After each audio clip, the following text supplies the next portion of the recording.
All right, we finally made it. The political ecology of the coronavirus. Just a first hack at it. All right, and I want to thank a few people first for sharing their data and their software. First of all, Boehner and Conrad from University of Hamburg for their lovely Saga software, which helped collate and combine all this data. And where'd the data come from? NYC Open Data. Ryan Rolla, sorry if I mispronounced your name.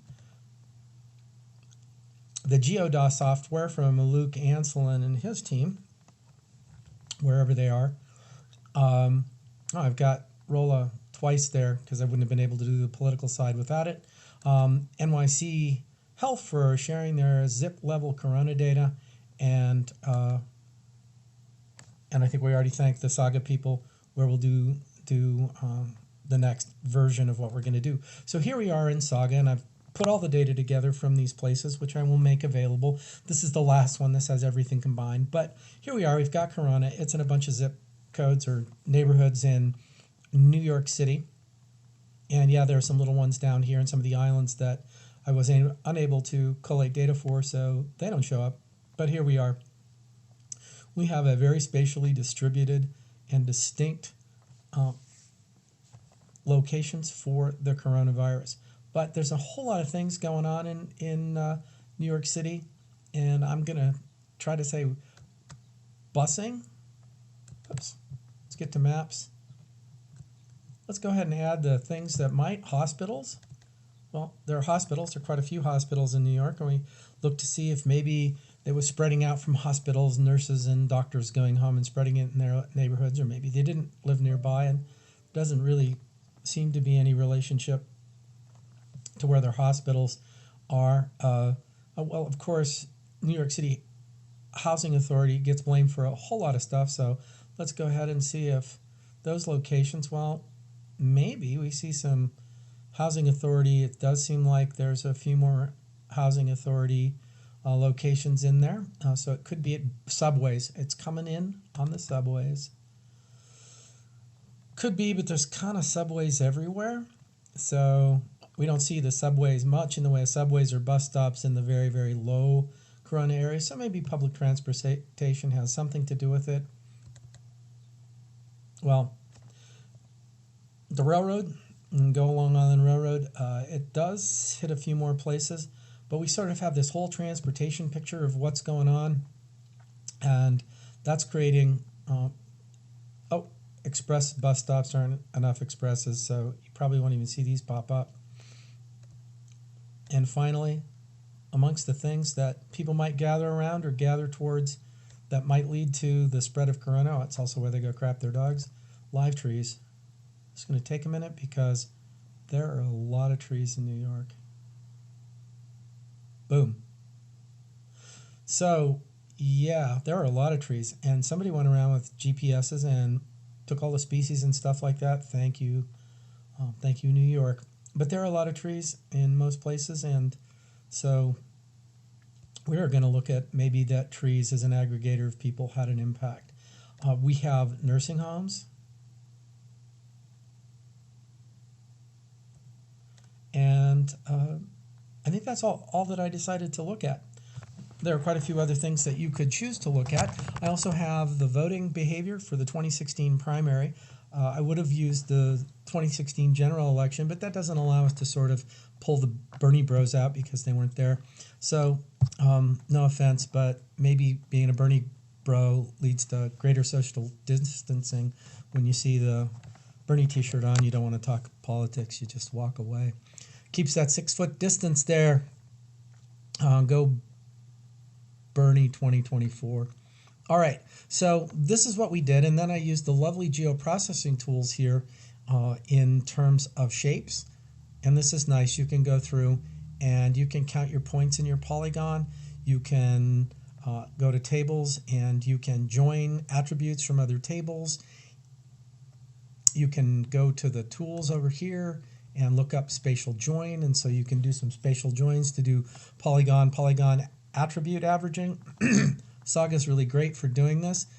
I wouldn't say it's up there with ArcGIS. In some ways it's better, but it's way better because it's free. and it's really quite fast. It doesn't crash very often. So I'm going to bounce out of here and move over to another piece of software where we're going to do the rest of this analysis.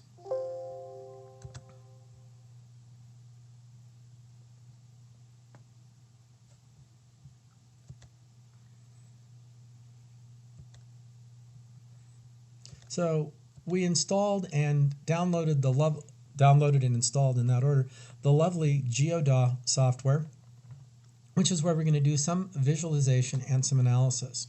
You can get the shapefile that has compiled all of those lovely data sets that I showed you, including the spatial overlays for ROLA's 2016 precinct level database, which has kindly shared the New York data for. It's got the whole state. I pulled out what was necessary to do the city. All right, so we're going to look at a couple of different areas. So the first thing I did was, let me close here, just so you know how to do this start to finish.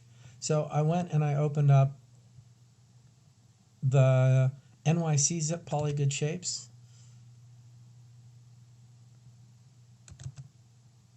File, you might have to click File and Open, and that's going to blink at me a little bit,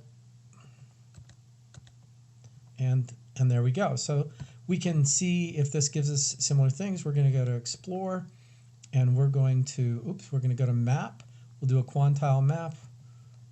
We'll do octiles, and we'll select the Corona 516. We're so used to looking at that we probably should be able to see it. And so there we see the same sort of blocks we did, Corona and Elmhurst up in here. And this is, although a different set of colors, letting me know that I think this is correct. We could also very quickly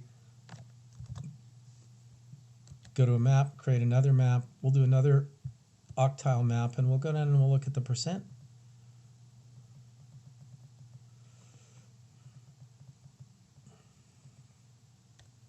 We're going to go down to average Sanders. The ones that have the numbers in, or the averages and the sums in front of them, these are the ones that were averaged over polygons versus the other ones which were averaged over points. It gives slightly different numbers. Sorry, modified open unit area people, it's trouble.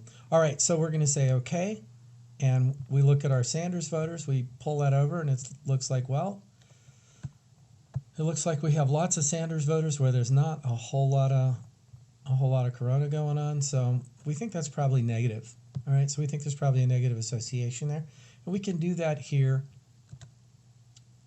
We're going to do our X, average Sanders, and then we're going to go down here and find our Corona 516. And we're going to say OK. And sure enough, it's down. We have a 0, 0 in there, which we probably want to go take out. It's probably one of these very small precincts that's a building or something like that, and or a couple of buildings, or a shipping yard or something that has very few people living there. But for right now, we're going to continue doing this before we do data clear up, and it's negative. P-value is not significant, so by itself, the Bernie Bros does not lead to negative, but it looks pretty negative here if we took that 0, 0 out, which, we would probably do in a more thorough analysis. Take that one step further.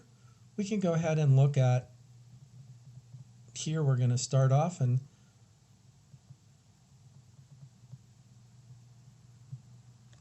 we're going to start with the Corona at the top, and we're going to do the political here first.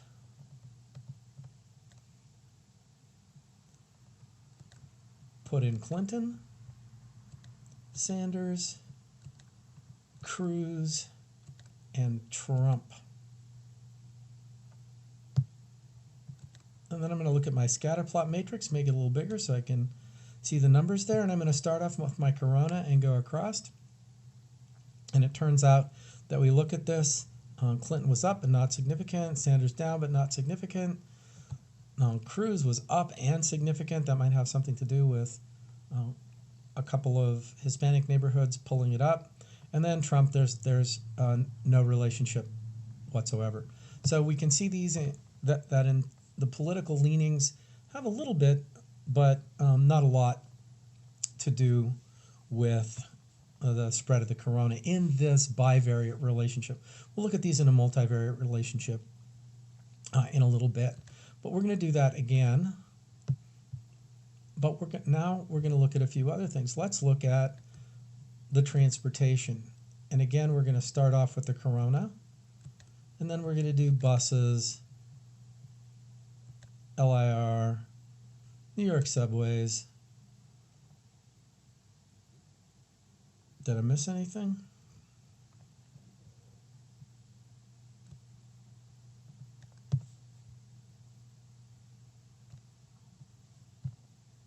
All right, I think I'm good there.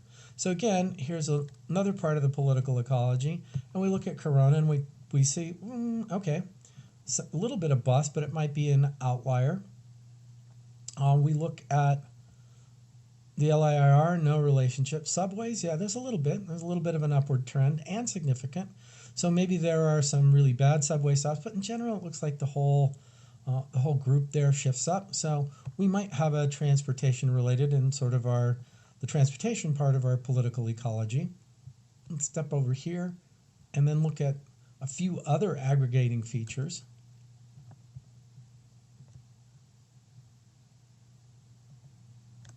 We start off with corona again. We're going to do trees, stairways, nursing homes,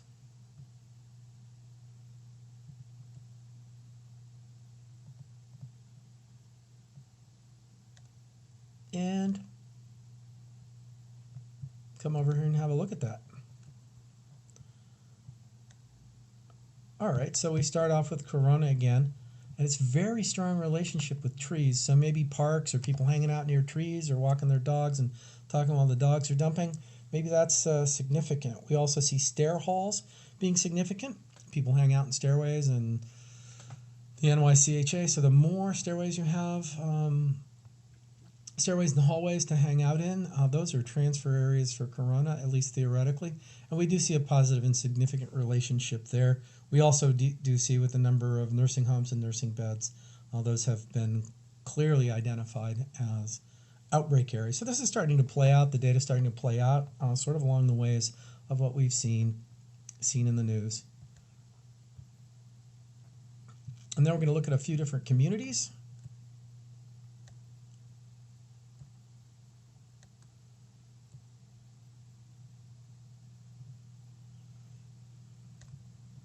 We're going to put the corona in there again.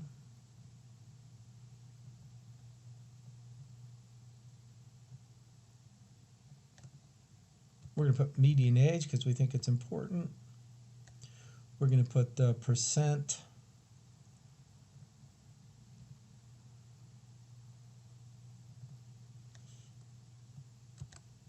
African American. We're going to put the percent Chinese.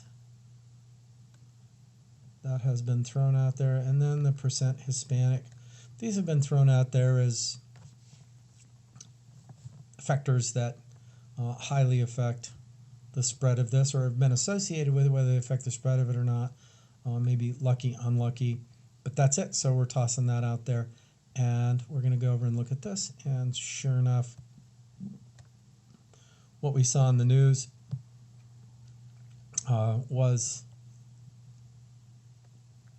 was truly there. We have this one outlier here where we have a zip code which is a bunch of old people, so we see that potentially spurious or at least outlier driven. As the median age goes up, this comes down and it's significant. We see that outlier. We'll probably have to fix that, so we should be suspicious of adding median age to our regressions due to that potential big outlier effect. We see the percent African American, we see a slight upward. We see the percent Chinese a slight downward, but not significant. And with the percent Hispanic, we see an upward and significant. But again, these are all bivariate. What would happen if we put them all together in a single equation? We're going to stop right now.